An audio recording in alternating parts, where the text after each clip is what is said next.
ছোট্ট বন্ধুরা, আজকে আমরা খুব সহজ কৌশলে একটা দৃশ্য আর্ট করব। প্রথমে আর্ট পেপারের মাঝে একটা চালার জন্য দাগ টেনে নেব, তারপর নিচের দিকে একটা দাগ টেনে নেব।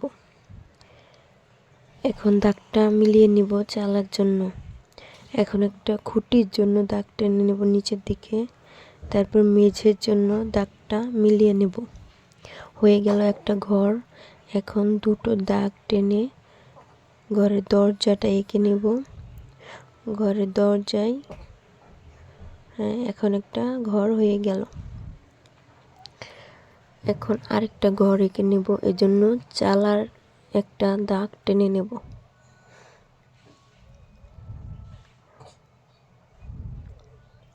তারপর নিচের দিকে তিনটা দাগ, নিচের দিকে একটা ভির মতো করে নেব।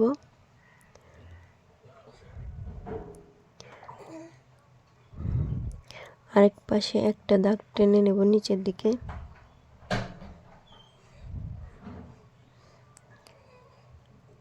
এখন দাগ দুটো মিলিয়ে নিব।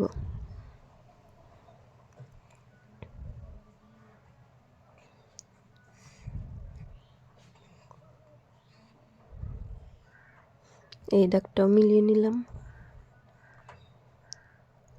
এখন খুঁটির জন্য দাগ টেনেও নেব তিনটা। প্রথমটা ছোট, তারপর মাঝেরটা একটু বড়। এখন আবার একটা ছোট দাগ টেনে নেব। এখন মেঝের জন্য মিলিয়ে নিলাম দাগটা। একটা ঘর হয়ে গেল। এখন দরজা আর জানালা এঁকে নেব। দুটো দাগ টেনে নিলাম, দরজার জন্য দাগ দুটো মিলিয়ে নিলাম।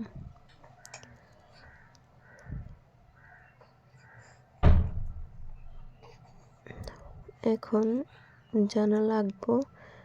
জানালার দাগ দিয়ে দিলাম। এখন জানালা হয়ে গেছে। এখন পিছনের দৃশ্য বোঝানোর জন্য একটা দাগ টেনে দেব। কিছু গাছপালা এঁকে দেব দূরের।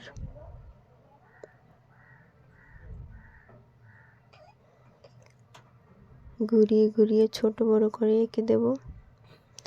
এখন একটা সূর্য এঁকে নেব, সূর্যের রশ্মি এঁকে নেব।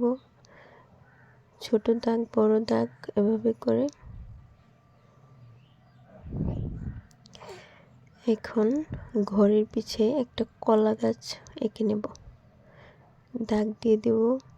তারপর ঘুরিয়ে ঘুরিয়ে এঁকে নেব। এতে একটা সুন্দর কলা গাছ হয়ে গেছে।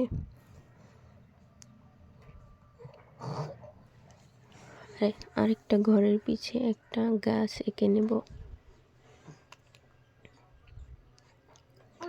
ঘুরিয়ে ঘুরিয়ে পাতা এঁকে নেব ছোট বড় করে।